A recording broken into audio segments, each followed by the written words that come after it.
भक्तिमती बहनों,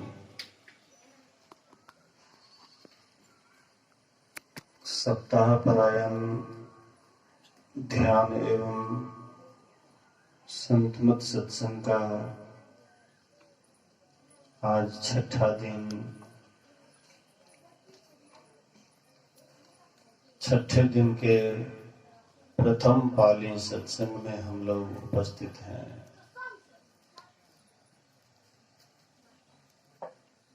अभी हम लोग बहुत देर से सुन रहे थे प्रवक्ता महोदय से। अभी योग शिखोपनिषद का पाठ किया गया। उपनिषद से ही पता लगता है कि योग सीखने के लिए हमें प्रेरित करते हैं। अगर बिना सीखे योग करेंगे तो हो सकता है कि जो संत महात्मा योग बताते हैं शायद वह योग हम नहीं कर पाए। कोई काम करते हैं तो सीख करके करते हैं। साधारण से साधारण काम भी हम आप करते हैं तो सीख करके करते हैं। और यह काम सबसे कठिन काम है, सबसे विशेष काम है। जो इस काम को किए वही महान हुए, और जो यह काम को नहीं किए वे साधारण बन करके रहे। हम आप साधारण बन करके रहना चाहते हैं या महानता को प्राप्त करना चाहते हैं? संसार में कोई ऐसा नहीं है जो सोचता है कि हम साधारण बन करके रहें। सब कोई सोचते हैं कि हम बड़े से बड़े, महान से महान बने। पर महान बनने के लिए जिस रास्ते से चल करके महान बने हैं उस रास्ते को जब तक नहीं जानेंगे तब तक हम आप महान नहीं बन सकते हैं। तो हम आप वही महान बनने के लिए कौन सा रास्ता है, तो वही योग शिखोपनिषद में यही बात बतलाया गया है। यह योग शिखोपनिषद प्रश्नकर्ता भगवान ब्रह्मा जी हैं और उत्तर देने वाले भगवान शंकर हैं। ब्रह्मा जी जन्मदाता हैं, इसलिए स्वाभाविक है जो जन्म देते हैं उनके मन में होता है कि मेरा बाल बच्चा कैसे सुखी हो, यशवान, धनवान, गुणवान आदि हो। केवल माता पिता के मन में यह विचार होता ही है, ऐसी बात नहीं है। इसके लिए वे अपने जान जोखिम में डाल करके बाल बच्चा कैसे सुखी संपन्न हो, इसके लिए काफी प्रयास करते हैं। इसी तरह से ब्रह्मा जी भी हम लोगों के माता पिता के समान हैं, सृष्टि करता है। तो ब्रह्मा जी के भी मन में यह बात आती है कि हमने जीवों का सृष्टि तो कर दिया है, जीवों को संसार में भेज दिए हैं, लेकिन यह जीव जो दुख में पड़ा है, आवागमन में पड़ा है, तो इनको इससे कैसे छुट्टी मिले। इसके लिए वे बहुत योगियों के पास जाते हैं, ज्ञानियों के पास जाते हैं और सबसे सवाल करते हैं कि कहिए यह जीव जो दुख में पड़ा है, आवागमन में पड़ा है, इनको इस दुख से, आवागमन से कैसे छुट्टी मिले। तो किसी ने कहा कि ज्ञान का अवलंब लेना पड़ेगा, किसी ने कहा ध्यान का अवलंब लेना पड़ेगा, लेकिन वे किसी से संतुष्ट नहीं हुए। अंत में वे भगवान शंकर के पास आए और भगवान शिव से कहते हैं कि आप तो महायोगेश्वर हैं, योग में आप निष्णात हैं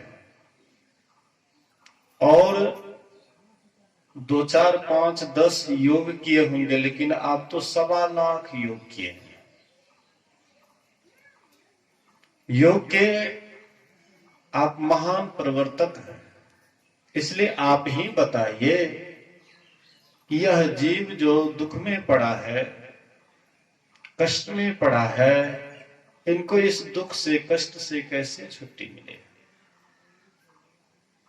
तो भगवान शिव कहते हैं कि हे ब्रह्मा जी, आपका प्रश्न बिल्कुल उत्तम है, लेकिन मेरा तो मानना है, मेरा तो यह विचार है कि ज्ञान के बिना योग अधूरा रहता है और योग के बिना ज्ञान अधूरा रहता है। इसलिए जो दोनों का अभ्यास दृढ़ता के साथ करते हैं, योग का भी अभ्यास करते हैं और ज्ञान का भी अभ्यास करते हैं, दृढ़ता के साथ, लगन के साथ। अभ्यास एक होता है कि हाँ करते हैं, एक होता है नहीं, लगन के साथ करना है। जो लगन के साथ करते हैं, जो काम को भी आप अभी तक लगन के साथ किए हैं, वह काम में आपको सफलता मिली है। और जो काम को आप लगन से नहीं किए हैं, तो वह काम आपका अभी तक पड़ा हुआ है। मैं रास्ते में आ रहा था तो सिमराही और प्रतापगंज के बीच में एनएच के साइड में एक मंदिर लगता है बहुत दिनों से ऐसे ही पड़ा हुआ है। तो जब वो लोगों के मन में लगन लगा होगा तो मंदिर बनाए होंगे, कुछ आगे बढ़ा, उसके बाद लगन छूट गया तो मंदिर ज्यों का त्यों पड़ा हुआ है, खंडहर बना हुआ है। तो ऐसे ही आप भी लगन के साथ कोई भी काम करते हैं तो वह काम में सफलता मिलती है, और लगन छोड़ देते हैं तो वह काम ज्यों का त्यों वहीं पर पड़े रह जाता है। इसी तरह से ज्ञान का भी लगन होता है, सीखने का भी लगन होता है, ध्यान का भी लगन होता है। योग का मतलब क्या है? योग का मतलब है मिलना। किससे मिलना? हम आप किसी से बिछुड़ गए हैं। किससे बिछुड़ गए हैं? गोस्वामी तुलसीदास जी महाराज विनय पत्रिका में लिखते हैं, जीव जब ते हरि ते बिलगाम्यो, जीव जब से हरि से बिलग हुआ, अलग हुआ, तब ते देह गेह निज जान्यो, तब से यह शरीर और संसार को ही अपना समझने लगा। माया बस स्वरूप बिसराया, माया के वशीभूत होकर के अपने स्वरूप को भूल गए। यही भ्रमते नाना दुख पाए, इसी के कारण इसको नाना प्रकार का दुख मिल रहा है। जैसे यह अभी दुखी है, अपने स्वरूप को भूलने के कारण यह जीव अभी दुखी है, और ये अभी अगर स्वरूप में आ जाए तो तुरंत यह सुखी हो जाएगा। इसलिए न गोस्वामी जी कहते हैं, ईश्वर अंश जीव अविनाशी, चेतन अमल सहज सुख राशि। ईश्वर के अंश है कौन? यह जीव। यह जीव ईश्वर के अंश है, अविनाशी है, और अविनाशी रहते हुए यह सहज में है। मतलब कहीं से कुछ लाना पड़ेगा तब यह सुखी होगा, सो बात नहीं। सहज में, स्वभाव से सहज में सुख की राशि है। लेकिन दुखी क्यों है? जब सहज में सुख की राशि है, इनको तो स्वाभाविक ही सुखी रहना चाहिए, लेकिन हम आप कराहते क्यों हैं? दुखी क्यों हैं? बिलखते क्यों हैं? सो माया बस भयउ गुसाई, बंधे कीर मरकट की नाई। कहते हैं हम दुखी क्यों हो रहे हैं, हम कराहते क्यों हैं, हम दिन रात परेशान क्यों हैं? तो माया के वशीभूत होकर के, माया के वश में पड़ करके, हम माया के अधीन होकर के हम दुखी हो रहे हैं। जैसे बंदर, जैसे सुग्गा, सुग्गा बजाने वाले क्या करते हैं, दो डंठल जमीन में गाड़ देते हैं और उसमें एक पतला सा गोला टाइप का, मतलब जो है उसमें गोलाकार बत्ती डाल देते हैं, उसमें छुच्छी दे देते हैं और नीचे में दाना डाल देते हैं। सुग्गा बजाने वाले दाना डाल देते हैं तो सुग्गा आता है वहां पर, उस छुच्छी पर बैठता है, उसको पकड़ता है, डंठल को पकड़ता है और नीचे की तरफ जैसे झुकता है कि दाना चुगेंगे, दाना खाएंगे, वो छुच्छी घूम जाता है, घूम जाता है तो पैर ऊपर लटक जाता है, गर्दन नीचे हो जाता है। अब उसको शंका हो जाती है कि हमको यही छुच्छी पकड़ लिया है, वो तो घूम गया, बैलेंस उसका उल्टा हो गया। तो बैलेंस उल्टा होने के कारण वो सोचता है कि हमको ये छुच्छी पकड़ लिया है, अब बल्कि वह छुच्छी पकड़ा हुआ नहीं है, वो तो पैर से चंगुर से छोड़े उसको आराम से स्वतंत्र होकर के गगन का सैर कर सकते हैं, लेकिन उसको पकड़े हुए रहते हैं। उधर से आता है शिकारी और उसको पकड़ लेता है, पिंजरा में डाल देता है और उसे राम राम सीताराम राधे श्याम रटवाता है, लोग उसको भोजन देते हैं। बंदर बजाने वाले क्या करते हैं, तो मिठाई का बड़ा लोभी होता है बंदर। बोलिए श्री सद्गुरु। मिठाई का लोभी होता है तो क्या करते हैं, एक घड़ा जमीन में गाड़ देते हैं और घड़ा का छिद्र इतना पतला होता है कि बंदर का खाली हाथ इधर से चला जाता है, अंदर में रख देता है मिठाई। पहले अगल बगल में भी मिठाई धर देता है तो बंदर आता है, टेस्ट करता है, देखता बड़ा बढ़िया, बहुत सुंदर लग रहा है, झांक करके देखता है घड़ा में तो देखता है उसमें और मिठाई है। अब तो इसका लोभ बढ़ जाता है तो सोचते हैं कि उसमें हाथ डालते हैं और उधर से मिठाई पकड़ते हैं तो मुट्ठी बड़ा हो जाता है, और फिर उसके बाद जब निकालते हैं तो मुट्ठी निकलता ही नहीं है। अब उसके मन में भी शंका हो जाती है कि घड़ा ही हमको पकड़ लिया है, घड़ा हमको पकड़ लिया, बल्कि घड़ा उसको पकड़ा हुआ नहीं है, वो तो मिठाई को पकड़ा हुआ है, लालची बना हुआ है, लालची बन करके मिठाई को लेकर के चाहता है खाने के लिए और मुट्ठी बड़ा हो गया है। बेचारे अगर मुट्ठी से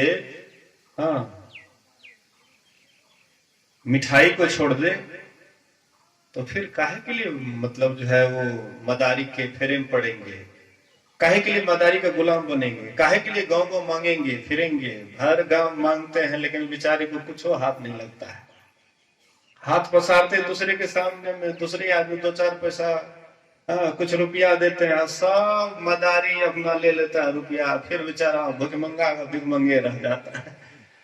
वही बंदरी वाला हाल हम लोगों का भी है, भर दिन हम मांगते हैं लेकिन अंतिम शरीर छूटता है तो सब कुछ यहीं रह जाता है, भिखारी का भिखारी है। कुछ जाता है साथ में, कितना हो कमा लीजिए, 2 मंजिला 4 मंजिला 5 मंजिला बाजार, इस बाजार में ले लीजिए जमीन, उस बाजार में ले लीजिए, यहाँ मकान वहां मकान, कहना क्या फलना बाबू तो कमाल कर दिए हैं, ढेर पैसा कमाते हैं। लेकिन फलना बाबू के लोग कहते हैं कि पैसे वाले हैं, ढेर पैसे वाले हैं, अरे क्या कहना है, लेकिन फलना बाबू तो कमाते कमाते परेशान है, बेचारे सुख सुविधा भी नहीं ले पाता है। जो कमाने के फेरे में रहते हैं उसको सुख सुविधा भी, मकान का सुख उसको नहीं मिलता। मकान का सुख तो मिलता है बच्चे लोगों को। बोलिए श्री सदगुरु महाराज। जो मकान नहीं बनाते हैं उसको आनंद मिलता है मकान का। साधु महात्मा दुइयो चार रोज रह जाएंगे आपके मकान में तो उसको आनंद मिलता है। आपको कहाँ आनंद मिलता है? आप तो मकान बनाने में दिन रात परेशान है। आपका माथा तो टेंशन लाइज है, टेंशन से भरे पड़े हैं। आनंद आपको कहाँ मिल रहा है? आनंद तो मिल रहा है जो नहीं बनाया है उसको। मकान बनाने वाले का दिमाग मकान में ही बनाते बनाते इतना कचरा उसके अंदर में हो जाता है, बेचारे मकान का आनंद नहीं ले पाता है। दिन रात परेशान रहता है कि यहाँ पर क्या लगावे, वहां पर क्या लगावे, यहाँ टाइल्स लगा दे, वहां ये कर दे, वहां वो कर दे, दिन रात परेशान। तो कुछ भी करते हैं तो अंत में हम खाली हाथ ही रह जाते हैं, कुछ भी हाथ नहीं लगता है। अंत में भिखारी का भिखारी। महापुरुष कहते हैं कि ऐसा काम करो, ऐसा काम करो कि तुम माया का गुलाम मत बनो। हालांकि तुम संसार में रहोगे, मैं नहीं कहता, संत महात्मा नहीं कहते कि तुम संसार का काम मत करो, संसार का काम करना गुनाह है। संत महात्मा ऐसा नहीं कहते, लेकिन मालिक का समझ करके करो कि यहाँ मेरा कुछ भी नहीं है, सभी मेरे मालिक के हैं। और जैसे ही मालिक का हुक्म होगा वैसे ही सब कुछ छोड़ करके जाना पड़ेगा। जब मालिक को अर्पण कर देंगे, तेरा है, तेरा सब कुछ अर्पण क्या लागत है मोर, तेरा तुझको अर्पण क्या लागत है मोर, तुम्हारा ही सब कुछ है, तुम्हारा ही तुमको अर्पण करने में हमको क्या लगता है। लेकिन हम लोग नहीं ये भाव ले पाते हैं, या मुंह से कह भी डालें कि तेरा तुझको अर्पण क्या लागत है मोर, मुंह से कह भी देते हैं, लेकिन मन कहता है कि सब तो मेरा ही है, तेरा कहां। एक ऐसे है शिष्य के यहाँ गुरु जी गए घूमने के लिए, तो शिष्य बहुत प्रगति किए हुए थे। कमरा पर कमरा, ये बेडरूम, ये किचन, ये रूम, ये रूम, मतलब घुमा रहे थे। घूमते घूमते घुमाते घुमाते सिक्का पर मटका था, उसमें घी भरा हुआ था। बोले कि इसमें क्या है? बोले कि घी है। ये भी गुरु महाराज आप ही का है। गुरु महाराज के पास लाठी था, मार दिए उसने, मार दिए तो एकदम उधर से घी गिरने लगा। गुरु महाराज इतना कीमती घी। गुरु महाराज कहते मेरा है तो हमको दर्द नहीं हो रहा, तुमको काहे दर्द हो रहा है? तूने कहा कि ये भी आप ही का, ये भी आप ही का, ये भी आप ही का, ये भी आप ही का है, ये मतलब घी का घड़ा भी आप ही का है। तो घी का घड़ा जब मेरा है तो हमको ना दर्द होना चाहिए, तो तुमको काहे दर्द हो रहा है? कहना और करना बड़ा अंतर है। लेकिन हाँ, एक एक ऐसे भी हुए, एक एक ऐसे भी हुए कि केवल मुंह से नहीं बल्कि व्यवहार में भी करके दिखा दिए। बोलिए श्री सदगुरु महाराज। गुरु भक्त शिवाजी का आप लोग नाम सुनते होंगे, बहुत बार ये प्रसंग भी आप लोगों ने सुना होगा। समर्थ रामदास जी महाराज भिक्षावृत्ति से अपना जीवन यापन चलाते थे। बहुत ऐसे संत महात्मा हुए जो भिक्षावृत्ति से अपना जीवन चलाए, और कुछ साधु महात्मा अपना जीविकोपार्जन के लिए कुछ मेहनत करके और उसके बाद जीविकोपार्जन किए। गुरु महाराज जी भी जब बाबा साहब के पास गए तो बाबा साहब कहते हैं कि तुम कैसे जीवन बिताना चाहते हो, मधुकरी वृत्ति से या तुलसी सिस्टम से, दोनों में कौन जीवन तुमको पसंद है? गुरु महाराज सोचते हैं कि जीवन क्षणभंगुर है, कब विनाश जाएगा कौन जानता है। कहते हुजूर तुलसी सिस्टम से, भिक्षावृत्ति से सत्संगी लोग हंसने लगे। देखिए कि जवान है, शरीर कितना बढ़िया है, यही कहता है कि भिख मंगा बनिएगा, भिख मंगा बनिएगा।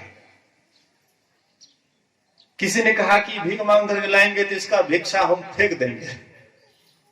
हाँ, फेंक देंगे, भीख मांग करके खाएगा। गुरु महाराज को डांटे, लाला संतमत बतलाता नहीं है भिक्षा मांग करके खाने के लिए, अपना मेहनत करो। और स्वयं गुरु महाराज जी बाबा साहब के आदेशानुसार उनके आज्ञा का पालन किए और खुरपी चलाते थे। और खुरपी चला करके, कुदाली चला करके गुरु महाराज के हाथ में ठेला भी था। बुढ़ापे में भी दिखाते थे, देखो हम इतना खुरपी चलाए, हाँ इतना मेहनत किए कि अभी तक हमारे हाथ में ठेला है। अब गुरु महाराज जी क्या करते थे, लक्षण बाबा को बोले थे, कुछ सत्संगी लोग जमीन दिए थे, लक्षण बाबा बोले कि बढ़िया से पूजा करके चावल लेते आइए। वही चावल प्रायः गुरु महाराज खाते थे। हमारा भी कभी कभी मन होता है तो लोग कहते हैं कि बाबा चले नहीं देता यार सत्संगी सब। आप जे कहो कि से अपन कुछ लाके या चलिए कतो सत्संग में, सत्संगी सब नहीं चले देता, छीन छोड़ लेते, कहते बाबा जिला वाला लावत छीन लेते, कहते नहीं हमार खा। मतलब देखिए, तो मतलब कहने का तो महापुरुष दो तरह से हुए, कोई शारीरिक श्रम करते हुए, जीविकोपार्जन करते हुए संसार को उपदेश दिए, और कुछ ऐसे हुए जो भिक्षावृत्ति से अपना जीवन चलाए और संसार को उपदेश दिए। वे जितना लेते नहीं थे उतना कई गुना संसार को दे देते थे। भगवान बुद्ध थोड़ा सा भिक्षा में थोड़ा सा लेते थे, लेकिन संसार को कितना बड़ा ज्ञान देते थे मत पूछिए। तो उसी में से समर्थ रामदास जी महाराज भी थे, जो भिक्षावृत्ति से अपना जीविकोपार्जन चलाते थे। एक बार वे भिक्षा के लिए आ गए शिवाजी राव के पास। राजा शिवाजी के पास आ गए समर्थ रामदास जी महाराज और कहते हैं, शिवा आज मैं तुम्हारी यहां आया हूं भिक्षा के लिए, कुछ परमार्थ दो ताकि उसको हम लोग प्रसाद भोग बना करके, प्रसाद बना करके हम लोग पाएंगे, इसलिए कुछ परमार्थ दो। शिवा सोचते हैं कि गुरु महाराज कभी नहीं मेरे पास आए थे कुछ मांगने के लिए, और पहली बार गुरुदेव जब मेरे यहां आए हैं तो क्या देना चाहिए गुरु महाराज को। तो जो कुछ भी नजर में आता था शिवा की नजर में, तो लगता था गुरु महाराज के सामने तो सब तुच्छ है, साधारण है, क्या दे गुरु महाराज को, क्या लेवे गुरु संतोष या हवस रहे मनमाही। जो पहुंचे हुए संत सदगुरु होते हैं वे लेते नहीं बल्कि आपको जांचते हैं, आपकी परीक्षा लेते हैं कि आप कहां तक हैं, आप क्या कर सकते हैं गुरु के लिए। तो परीक्षार्थ के लिए जाते हैं, जांचते हैं उनको क्या कमी है। संतन है लक्ष्मी, लक्ष्मी है संतन की दासी, उनके पास में कोई कमी रहती। जब लक्ष्मी है उनकी दासी बन करके हर हमेशा उनके आगे पीछे कर रही हैं, तो भला उनको कौन चीज की कमी है। लेकिन वे कभी कभी संत महापुरुष जाते हैं जांचने के लिए, तारने के लिए, भक्त को तारने के लिए। जीव हित आप ही आवे, जीव हित के लिए वो अपने आप आते हैं, जीवों को तारने के लिए, उनका उद्धार करने के लिए। तो आए और कहते कुछ परमार्थ दो। शिवाजी देखते हैं, नजर घुमाते हैं कि गुरु महाराज को क्या दूं, जो भी दूं वह तो गुरु महाराज के सामने तुच्छ है, आखिर करें क्या। अंत में शिवा एक सादा कागज लेते हैं, कलम लेते हैं और उसमें कुछ लिख करके अब गुरु महाराज के झोले में डाल दिए। बोलिए श्री सदगुरु महाराज। गुरु महाराज कहते शिवा ये कागजे खाऊंगा। अरे शिवा मैं आया कुछ परमार्थ के लिए कि तू कुछ परमार्थ देगा जिसको मैं परमार्थ सिद्ध करके ग्रहण करूंगा। ये कागजे खाऊंगा, ये क्या दिया है तू? कहते हुजूर उसमें कुछ लिखा हुआ है। तो क्या लिखा हुआ है? पढ़ो। समर्थ रामदास जी पढ़े लिखे नहीं थे। कहते पढ़ो उसमें क्या लिखा हुआ है? कहते गुरुदेव उसमें लिखा हुआ है तन मन धन शिवा सहित गुरु के चरणों में अर्पण। बोलिए श्री सदगुरु महाराज। तन मन धन शिवा सहित गुरु के चरणों में अर्पण। कहते शिवा तू हमको तन मन धन सब कुछ हमको अर्पण कर दिया। बोले हाँ गुरुदेव आपको सब कुछ अर्पण कर दिए। तो तुम्हारा कुछ नहीं रहा ना? बोले कि ना। कहते चलो मेरे साथ, चलिए देते हैं। बोलिए श्री सदगुरु महाराज। राजा थे, आज सच की बात है, राजा थे। और एक राजा रहते हुए भी गुरु महाराज कहते चलो मेरे साथ, बस चलिए देते हैं। आज जाते हैं गुरु महाराज के साथ। गुरु महाराज के साथ रहने लगे, जब ध्यान करने लगे, साधना मन लगने लगा धीरे धीरे, और उसका माथा हल्का होने लगा। राज चलाने में तो बहुत माथा लगाना पड़ता था, घर परिवार चलाने में बहुत दिमाग लगाना पड़ता था। अब गुरु महाराज के साथ में रहते हैं, परमार्थ किधरों से लाते हैं, प्रसादी बना करके गुरु महाराज को खिलाते, अपना खाते हैं, एकदम आनंद से भजन करते हैं। संस्कार तो था ही, इसलिए तो राजा वाला शरीर में गया था। संस्कार होने के कारण ही कोई धनी आदमी में जाते हैं। संस्कार था। उसके बाद गुरु का सानिध्य मिला, ध्यान भजन बड़ा मनयोग पूर्वक करने लगे। लगभग 6 महीने साल भर जब रह गए गुरु महाराज के पास, तो गुरु महाराज कहते शिवा जी हजूर अब जाओ राज्य करने के लिए। बोले हजूर अब हमसे राज्य नहीं चलेगा, अब हमसे राज्य नहीं चलेगा हुजूर। अब हमको ध्यान भजन में बड़ा मन लग गया है, लगन लग गया है, अब गुरु महाराज नहीं जाएंगे हुजूर। कहते शिवा राज्य में अगर कोई राजा नहीं हो तो वह राज्य अनाथ हो जाता है, प्रजा अनाथ हो जाता है, और कोई भी राजा उस पर चढ़ाई कर सकता है। इसलिए जाओ शिवा, मैं तुम्हारे बदले ध्यान करूंगा, मैं तुम्हारे बदले तपस्या करूंगा, और तू जा राज्य का संभाल कर। बोले गुरु महाराज ये तो आपका है। बोले कि मेरा ही समझ करके तू उसका संभाल कर, मेरा ही राज संभाल समझ करके संभाल कर। बोले गुरु महाराज कुछ चिन्ह दीजिए। समर्थ रामदास जी महाराज अपना भगवा गोपीन देते हैं, जाओ वहां पर लगा देना, महाराष्ट्र वही शिवाजी राव के नाम, महाराष्ट्र ही उनका राज्य था। आज महाराष्ट्र में ये 2-3 रोज से चल रहा है हनुमान और मस्जिद और मंदिर, क्या क्या मतलब चल रहा है। वहां का जो MLA है उसको पुलिस पकड़े हुए हैं, न्यूज पर ये सब विवाद चल रहा है। हनुमान चालीसा का पाठ नहीं कर सकते हैं, ऐसे नहीं कर सकते, वैसे नहीं, बहुत भड़काऊ भाषण दिए हैं, इसलिए उसको पुलिस गिरफ्तार कर लिया है। अभी लोग धर्म के नाम पर, धर्म के आड़ पर लोग क्या क्या कर रहे हैं पता नहीं लगता है। मजहब नहीं सिखाता आपस में बैर रखना। ये तो आपस में लोग हमारा संप्रदाय बड़ा तो हमारा संप्रदाय बड़ा, अपने आप को बड़ा करने में धर्म अपने आप को करा कि हम बड़े हैं तो बड़े हैं। धर्म कभी अपने आप को बड़ा नहीं कहता है। कोई बड़े नहीं है, कोई छोटे नहीं है। जिनके अंदर में सही में ईश्वर का ज्ञान हो जाता है तो वो बिल्कुल नॉर्मल हो जाते हैं, शांत हो जाते हैं, स्थिर हो जाते हैं।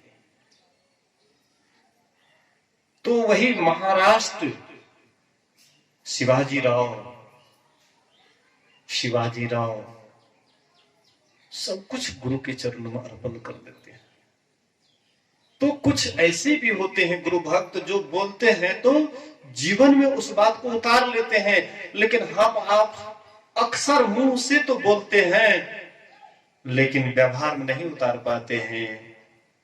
हम लोग कहते हैं ना, प्रेम भक्ति में हम लोग गाते हैं, काम क्रोध मद लोभ के नहीं वेग सतावे, सब प्यारा परिवार अरु संपत्ति नहीं भावे।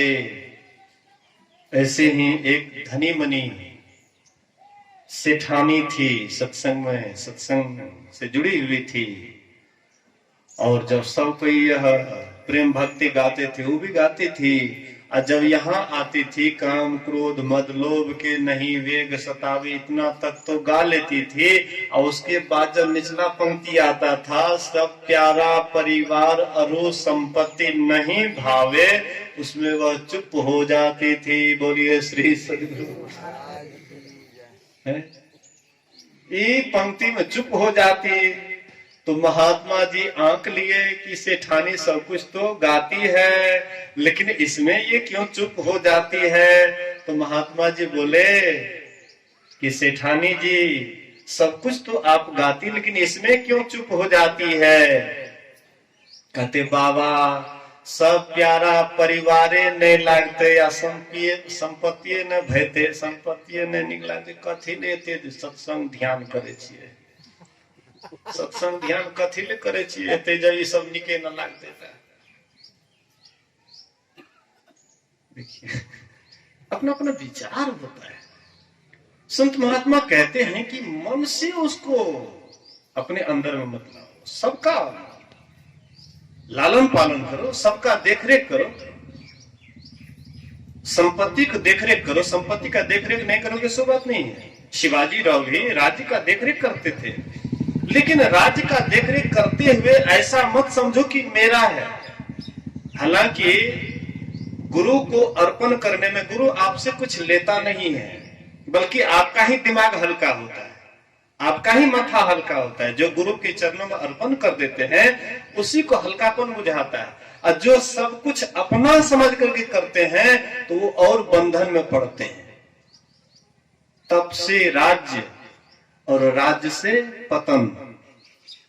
तप से राज्य, बहुत तपस्या किए, बहुत मेहनत किए, बहुत मेहनत करके पढ़े लिखे, तपस्या किए, तपस्या करके नौकरी किए, नौकरी करके धन कमा रहे हैं, अच्छी बात है, राजा बने हुए हैं। लेकिन राजा बने तो हैं, लेकिन अगर गुरु के चरणों में अगर सब कुछ समर्पण नहीं करते हैं, सब कुछ समर्पण कर गुरु की सेवा करनी चाहिए, अगर ऐसा नहीं करते हैं तो क्या होगा? यही बंधनदायक होगा, तब आपको नरक जाना पड़ेगा। अगर हम अर्पण नहीं करते हैं तो इससे हमारा ही उद्धार होता है, हमारा ही कल्याण होता है। इसलिए संत महापुरुष कहते हैं समर्पण भाव जिनके अंदर होता है वही भक्ति मार्ग में आगे बढ़ते हैं, और जिनके अंदर में समर्पण भाव नहीं होता है तो इससे भक्ति नहीं होती है। तो मैं कह रहा था कि योग जानने को कहते हैं, जीव ईश्वर से अलग हो गया है, यह जीव पीव से मिल जाए, असल में इसी को योग कहते हैं। और इसके लिए ज्ञान की आवश्यकता है। भगवान बुद्ध कहते ज्ञान बिना ध्यान नहीं, ध्यान बिना ज्ञान नहीं। जो ज्ञान और ध्यान दोनों को रखते हैं निर्वाण के समीप है। निर्वाण कहते मोक्ष को, छुटकारा को, निर्वाण के समीप है। तो निर्वाण के समीप कैसे जाएंगे? तो ज्ञान और योग। भगवान बुद्ध में बौद्ध धर्म में कहते हैं कि बुद्धम शरणम गच्छामि, धम्मम शरणम गच्छामि, संघम शरणम गच्छामि। बुद्धम शरणम गच्छामि मतलब गुरु के शरण में जाओ, गुरु के शरण में जाओ। बुद्धम शरणम गच्छामि, धम्मम शरणम गच्छामि, ध्यान के शरण में जाओ। संघम शरणम गच्छामि मतलब सत्संग के शरण में जाओ। तो जो ये तीन शरण को पकड़ लेते हैं उनको एक दिन परमात्मा मिल जाते हैं, और जो ये 3 चरण को छोड़ देते हैं उससे कभी भी परमात्मा का दर्शन नहीं होता है। इन्हीं बात को सुनिए, समझिए, अपने जीवन में उतारने का कोशिश कीजिए। बोलिए प्रेम से श्री सद्गुरु महाराज की जय।